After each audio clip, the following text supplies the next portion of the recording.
twashimye by'ukuri uyu mubonano kuko wari ukenewe wagiye hageze kuko hari ibintu bitari bike biriko biravugwa haba ku muryango w'abayisilamu mu Burundi komibu n'itunganywa ryawo rishasha, haba ku bijyanye n'amakuru ariko avugwa ku mihora ngurukana bumenyi imwe ku bijyanye n'umuhamagaro w'abayisilamu w'amasengesho witwa adhan. Ibyo byose twabivuganye na nyakubahwa umushikiranganji w'intwaro yo hagati mu gihugu ku kijyanye n'itunganywa rishasha ry'inzego z'umuryango w'abayisilamu mu Burundi komibu. Turiko turategura amategeko ngenderwa kuri umuryango aribyo bita stati. Turategura kandi amategeko ntunganyabikorwa, tukaba twiyumvira yuko ibyo bikorwa tubigeze kure kandi turiko turabiheraheza kugira ngo byihuta ashobore gutorwa mufti arongoye abayisilamu mu kiringo kitarambiranye.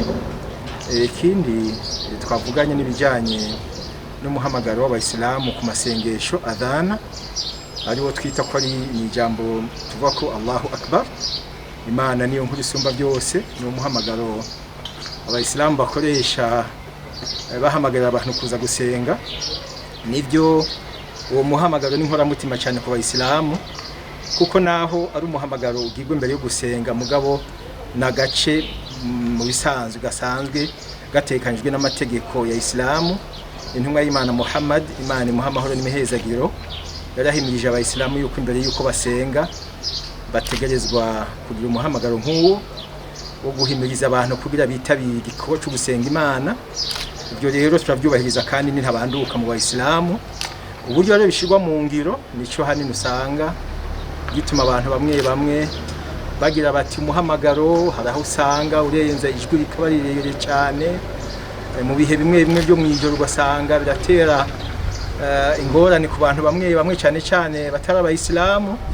Twumvikanye rero yuko by'ukuri umuhamagaro ubandanya kuri kwamye, umugabo abayisilamu bakagerageza cyane abarongoye imisigiti n'abayimamu basengesha bakagerageza kugira ngo uwo muhamagaro ntubangamira abandi batari abayisilamu. Ibyo twabyumvikanye kandi nta kimwe byica mu Buislamu namba. Umuhamagaro wo ku murango saa 6:30, isaha 9, isaha 12, isaha 1 yo mu ijoro, uyo muhamagaro nta ngorane imuteye. Umuhamagaro woba tuma uvuga ko abantu bamwe boba bawidogera, nibaza ko atari benshi cyane mugabo bariho bidoga.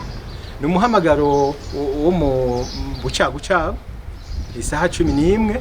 Uwo muhamagaro nawo kenshi uba abantu bariko baritegura kuja mu buzi isaha 11:00, isaha 10:30, isaha 11:00 ivuri iminota 15.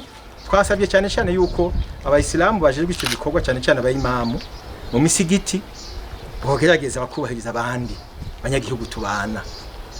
Tuvuye ngaha yo twumvikanye yuko tugiye tugirisha inama abarongoye imisigiti n'abayimamu basengesha kugira ngo tubahiye ntumbero kandi bazoyumva kandi bazobibahiriza kuko n'amategeko idini ryacu niko bitegekanye. Urumva neza yuko twavuze twumvikana kandi turazi neza yuko atakindi kizosubira kandi gutera imidogo muri bene wacu batari abayisilamu tubana mu makomine, mu makaritsiye no mu duce dutandukanye tw'igihugu. Uyo muntu yitwa Ndikumana Rashidi naje sinarinda muzi n'ukuri, kuko uyo muntu ni umuntu yiyadukije aja kuvuga ijambo mu misigiti atari yamutumye. Uyu muntu si umuyimamu asengesha, ntari mu bashehe, ahubwo je byantangaje cyane kumva ko hari n'amaradio amwe yavuze ngo ni umushehe mukuru. Reka nukuri ujya muntu ni umuyisilamu asanzwe yiyadukije mu musigiti aravuga amajambo atari mu rufasoni kandi atawamutumye. Twagomba dutanga impanuro nyamukuru cyane tuyibwira abayisilamu, cyane abayisilamu bato barazi neza yuko hari inzego muri Islamu atatekenje inzego. Aricyo umuntu abona kimubakiye cyangwa abona ati ikintu genda abona ko kitatunganye neza, aregera abajejwe izo nzego akababaza ati ibi bintu bimeze gute, bakamusigurira.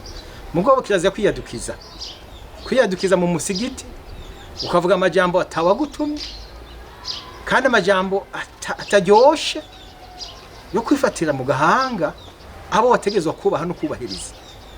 Turavuze by'ukuri yuko umuryango w'Abayisilamu mu Burundi Komibu byo muntu yagize amakosa ari usaba ikigongwe nasaba ikigongwe.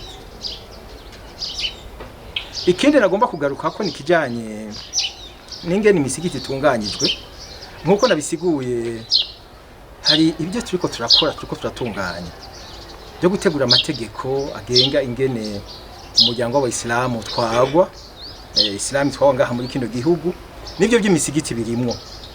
Ubu kuva no munsi twafashe ifata ingingo mu nama nkuru y'abashehe yuko atamuntu agisubira gushikiriza ijambo mu musigiti adafise uburenganzira ahabwa n'ababijejwe, kandi tubikurikirane ku munsi kugira ngo ntagire umuntu asubira kandi kwiyadukiza avuge ibyo yigombeye. Ujya muntu rero tuvuga tuti yagize amakosa, agize amakosa rero umuntu yemanze ikosa akarisabira ikigongwe, baraca inkoni ngufi bakamubabarira cyane bakamukubita akanyafu buke kugira ngo ntazasubire batange nakorero ku bandi. Mu ncamake nagomba n'ukuri icyo kintu cabaye twavuganye n'umushanganje yuko cabaye by'ukuri atawamutumye, kandi tuzokora ibishoboka byose kijya kintu kizosubira mu misigiti yacu turongoye ngaha mu gihugu cyacu cy'u Burundi.